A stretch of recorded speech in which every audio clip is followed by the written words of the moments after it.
TM Transport Voyageurs, une nouvelle façon de voyager.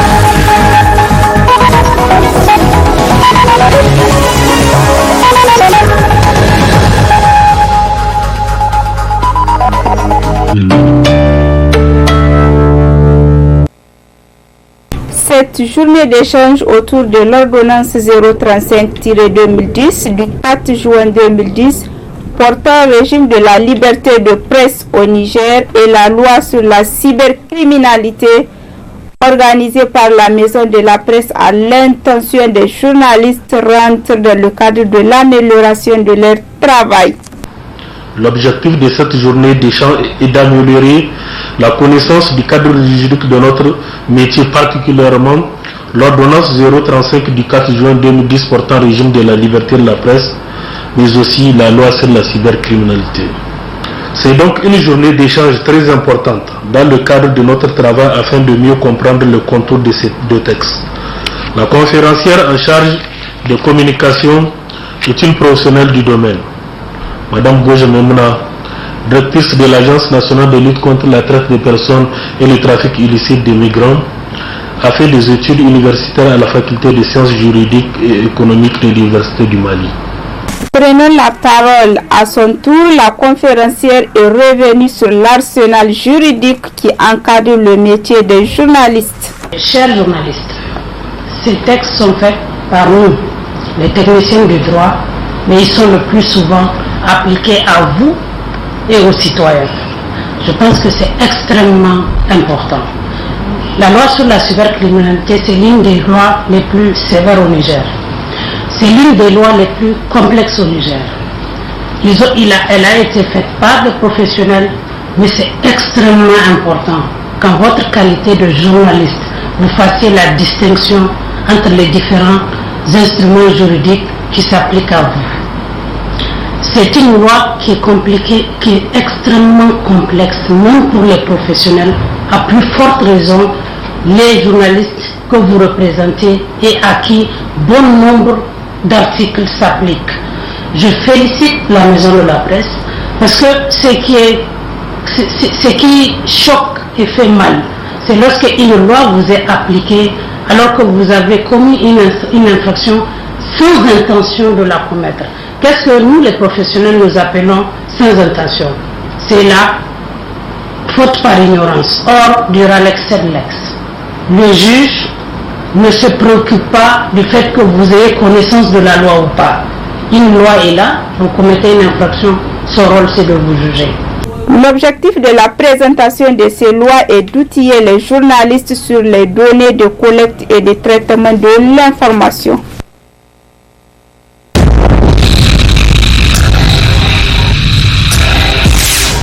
5 millions de francs CFA, c'est la somme symbolique généreusement offerte par l'Organisation ouest-africaine de la santé OAS au gouvernement du Niger pour répondre à une requête du ministère de la Santé publique afin d'appuyer le centre hospitalier régional de Poudrière. Un chèque officiellement remis par la représentante résidente de la CEDEAO au Niger à l'occasion du 33e anniversaire de la dite organisation célébrée à Abuja à travers une vidéoconférence. L'OAS est le bras opérationnel dans le domaine de la santé de la commission de la CEDEAO. Au nom de l'Organisation ouest-africaine de la santé, j'ai le plaisir, suite à une requête du ministère de la Santé de la République du Niger, de remettre à l'occasion de cet anniversaire, surtout en cette période de pandémie de la COVID-19, un chèque symbolique de 5 millions de francs CFA au centre hospitalier régional du Niger pour lui permettre d'acheter quelques produits de première nécessité surtout au mois de juillet où le temps du paludisme s'annonce déjà dans la sous-région. Et je vous prie de renouveler et de remercier le président de la République du Niger, son Excellence Issoufou Mahamadou, qui est en même temps le président en conférence de la conférence des chefs d'État de l'Afrique de l'Ouest, de la CEDEAO, de lui transmettre tous nos remerciements pour son engagement et sa détermination, son leadership à la tête de cette institution. En réceptionnant ce don, le ministre de la Santé publique a réitéré tous les remerciements des autorités nigériennes avant de préciser que ce don sera utilisé à bon escient. L'OAS a toujours été aux côtés du Niger à des moments difficiles comme les inondations, les épidémies et autres problèmes de santé publique. Aujourd'hui, avec la situation de la COVID-19, notre système de santé, à l'instar de ceux des autres pays, doit relever d'énormes défis. C'est pour faire face à ce défi que le ministère de la Santé publique, je dirais le gouvernement, qu'on est en train de déployer tous les efforts pour contenir cette pandémie. C'est ainsi que le CHR a soumis une requête via le ministère de la Santé pour les accompagner dans ces moments difficiles. Ainsi, l'OAS a réagi sans aucune hésitation. Cet appui de l'OAS d'un montant de 5 millions va sûrement permettre d'accompagner ce centre, le CHR de Niamey, qui est un centre régional composé d'une maternité, d'une pédiatrie et plusieurs autres unités et qui est régi par la participation communautaire. Notons que cet appui de l'OAS au profit du Niger vient à un moment fort opportun et permettra au Niger de faire face aux différents défis sanitaires du moment. Notons aussi que le chèque a été aussitôt transmis à la direction régionale de la santé publique de Niamey.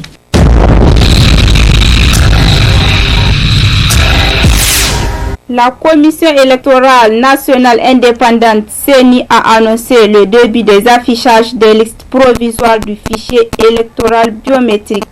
Ce jeudi 9 juillet 2020 dans toutes les communes de Niamey. D'Ores et déjà, au niveau de la commune 2 de Niamey, l'affichage des listes électorales biométriques provisoires a commencé sans aucune difficulté. Pour le moment, ça se passe bien comme vous le voyez. Ici, dans la salle, il y a quelques affiches et au dehors, il y a quelques affiches. Mais ce n'est pas fini. Ce lot-là, ce n'est pas tout le lot qu'on doit afficher. Ça, là, ce lot-là que tu vois ici, c'est pour la CA. Le restant qui est là-bas, c'est ça qui reste à afficher. Les cartons que vous voyez là-bas, c'est ça dans les centres des différents quartiers. Ce premier affichage permettra aux électeurs de vérifier leur nom. Ce premier affichage est provisoire. Donc, ça concerne les éventuelles corrections. Par exemple, pour soumission, omission, radiation, transfert. Donc, omission, par exemple, on peut oublier le nom du père ou bien le nom même du titulaire en question. Là, on peut corriger. Radiation, si par exemple, il y a un électeur ici qui est décédé, on peut radier. Le transfert d'une commune à une autre, par exemple, nous ici nous sommes au 2e arrondissement. Si je vais voter par exemple au 5e arrondissement, il y a un transfert. On me transfère au 5e arrondissement pour voter. Les électeurs qui se sont fait enrôler sont ainsi appelés à se rendre dans les communes ou au niveau des CEV dans lesquels ils se sont fait enrôler pour les renseignements.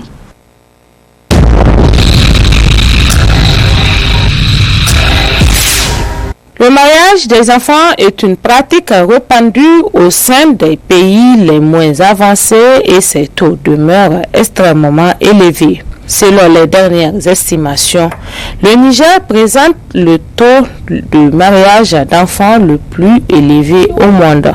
Le Niger représente le pays avec le plus fort taux de mariage, qui est de 116,3%, et ce taux il est alarmant. Il témoigne de combien ce fléau est critique dans notre pays. Bon nombre de nos filles sont mariées avant l'âge de 18 ans, avant d'atteindre une certaine maturité physique et même psychologique pour pouvoir supporter la vie conjugale. Et le facteur qui revient le plus souvent, c'est celui économique, celui dû à la pauvreté des parents, des ménages. Nous avons également le manque de compréhension de certaines familles qui ne voient d'autres alternatives pour leurs jeunes filles que le mariage.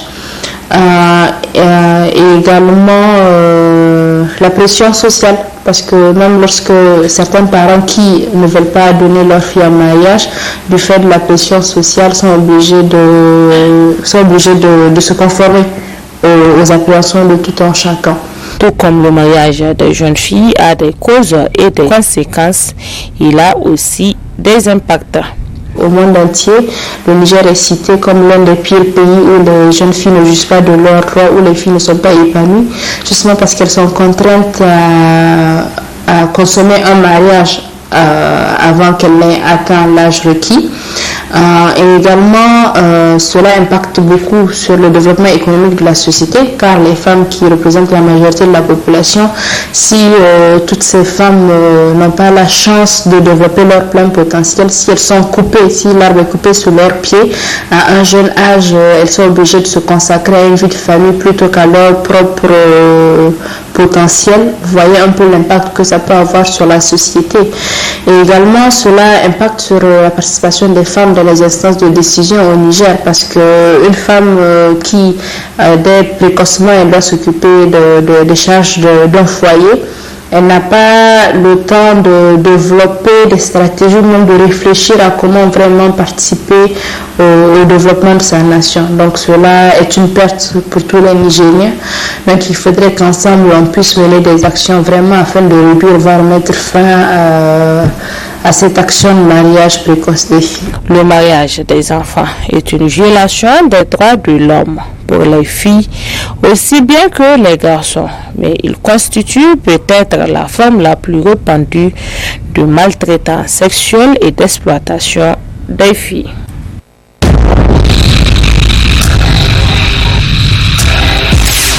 De nos jours, certaines femmes ont compris qu'il faut se battre pour survivre et gagner son pain à la chair de son front. Pendant 4 ans, âgé de 28 ans, célibataire de son état, Titi vendait de la pâte d'arachide au marché de Wadata. Même pour l'essentiel, le peu d'argent qu'elle arrive à engranger est plutôt destiné à la consommation. Ina sai da tigari alhamdulillah, ina samu wallahi daidai gwargwadon halina, alhamdulillah. Muna cin abinci kuma muna yin wadansu 'yan harkoki da. Je vends de la pâte d'arachide. Dieu merci, je gagne un peu et nous subvenons aux besoins de la famille, mais aussi d'autres préoccupations. Je viens au marché du matin au soir. Wani bi muna kai la'asar cikin kasuwar ga. Tunda kana bi da halaliyanka inda zaka dan ci. Native de la ville de Niamey, la vieille Aïcha compte 57 lignes cette année. Elle se retrouve bien dans la vente du Sumbala, communément appelé de Doha en Hausa et de Soumari en Germa. Dieu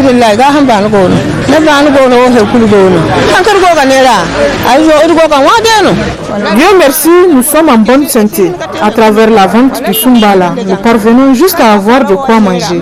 Ça fait 2 ans que j'exerce cette activité.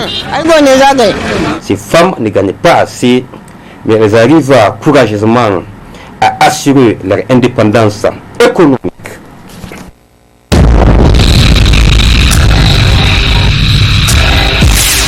Créée en 2015 par les autorités nigériennes et appelée École de chance, École de formation artistique, EFAC, initie les enfants à l'art. Cela dit que ce sont des enfants qu'on nous amène ici qui ont 4-3 de moyenne qu'on renvoie de l'école. Au lieu qu'ils se retrouvent dans la rue, le président a eu l'initiative de créer ces écoles-là. Il n'y a pas que les EFAC, il y a aussi les autres écoles de formation technique dans certains centres des jeunes. On les forme aussi dans le domaine de la mécanique, la menuiserie, métallique et bois. Mais ici, en ce qui nous concerne les facs, c'est juste une formation artistique et culturelle, c'est-à-dire les domaines des arts et de la culture.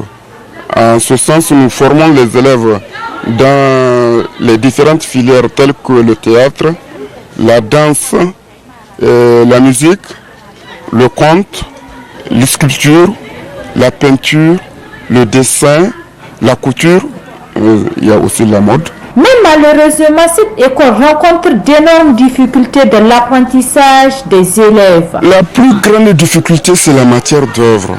Vous savez, pour faire l'enseignement professionnel, il faudrait aussi mettre les moyens matériels. Parce que qui dit métier, dit professionnalisme, dit aussi matériel de travail.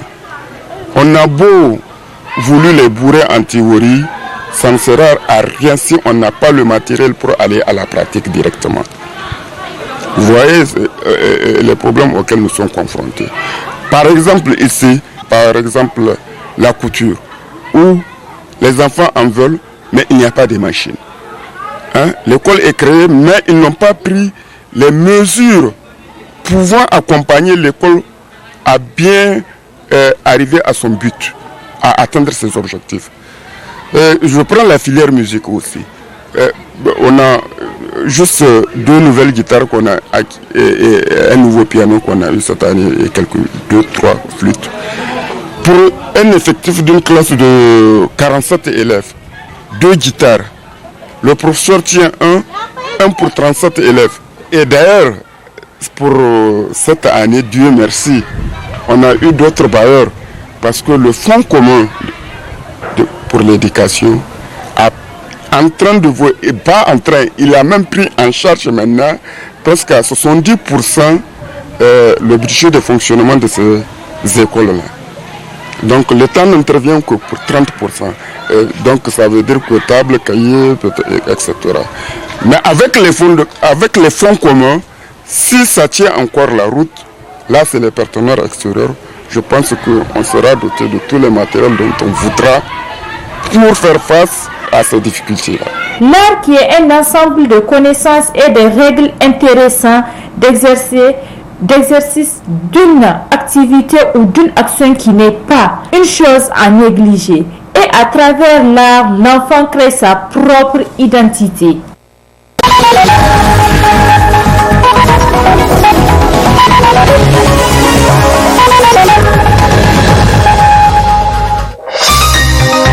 Ce journal vous a été présenté par STM Transport Voyageurs. Une nouvelle façon de voyager.